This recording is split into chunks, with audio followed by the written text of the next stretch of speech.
Hi, I'm Jay Martin. I love innovating. I love creating. For me, it's as much a hobby as it is a career. I've spent much of my career, spent much of my career creating bionic-inspired designs that are aimed at advancing human experience, ranging from autonomous robotic prosthetics to man-machine interface designs for NASA, to a number of other innovations in various fields. Well, I recently came across this amazing creature.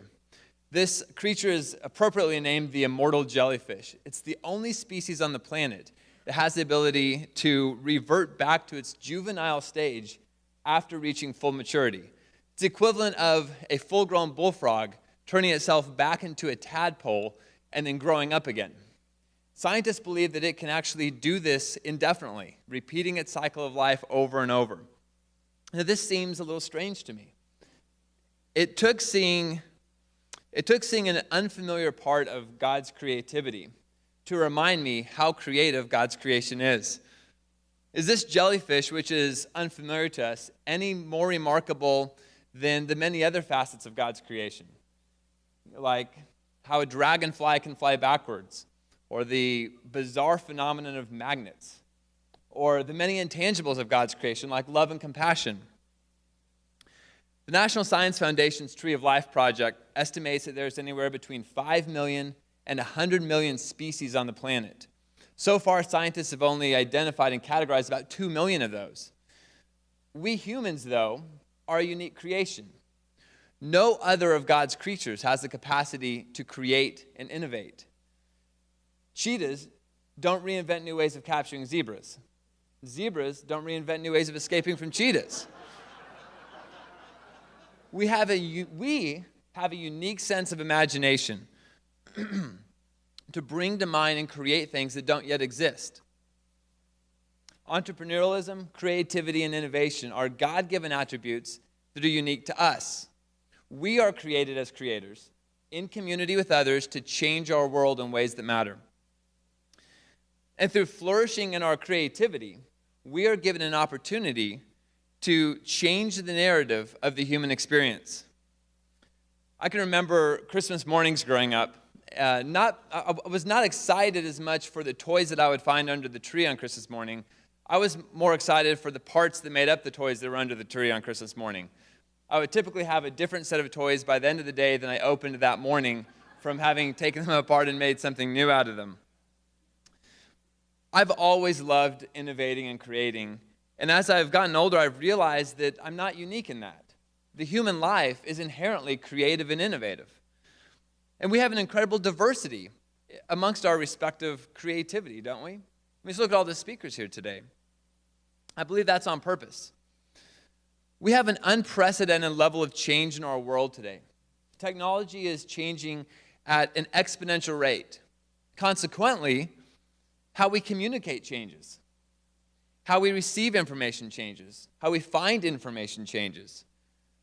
Our societal perspectives change. We have demographic changes.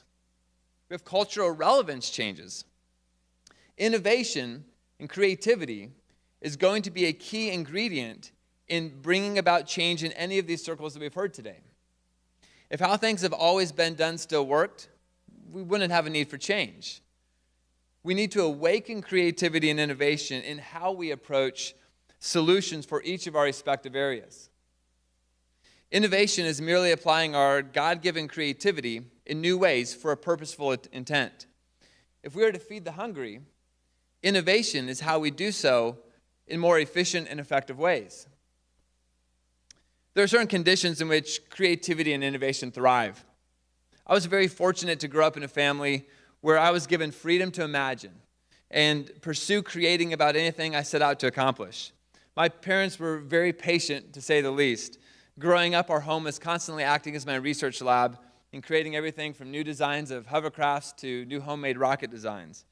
Instead of going off existing plans for these, I would always attempt to improve upon their designs. Needless to say, many of them didn't work out quite the way I hoped. At least I never set a house on fire that I got a cop for. But in each of these attempts, I gained an evolution of thought and understanding of how to see something for what it can become. We have to use that same mindset in our adult life as well in creating innovative solutions. We have to innovate new solutions in order to solve old problems with new outcomes. Sometimes I think if we're too familiar with how things have always been done, it may tend to limit the scope of our creativity in exploring unconventional solutions. I think one of the most important elements of creatively innovating is understanding God's creation. Only then can we join conventionally disconnected elements of His creation into new solutions. God has given us a perfect template, His creation, as a tool set for applying His creativity in innovative ways. Well, don't just think of innovative solutions as combining objects from our physical world, though. God's creation includes many intangibles, like character and integrity, loving our neighbors, social dynamics, adding humor, customer psychology, the power of inspiration and imagination. These are all elements of God's creation. The more that we understand the broad spectrum of His creation, the more that we can combine conventionally disconnected elements into innovative solutions. And again, this applies to all types of innovations, not just inventions, but entrepreneurial ventures, campaigns and causes, everything we've been talking about today. We each have unique giftings, ideas, and understanding of the many facets of creation. Purposely put yourself in environments where you can cross-pollinate with others, creativity and others' perspectives. We are created as creators in community with others to change our world in ways that matter. So what would happen if we were to equip and empower our communities to truly flourish in their God-given creativity? This is a unique time in our community's history. We have an unprecedented drive and desire for innovation and entrepreneurialism. And that creates a unique opportunity for us to engage with and tangibly equip our surrounding communities of fellow innovators. Are we doing that?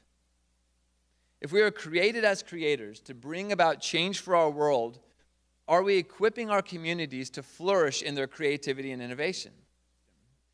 What would happen if we were to engage our culture in a new way to truly flourish in their creativity and innovation, and engaging them in the common good?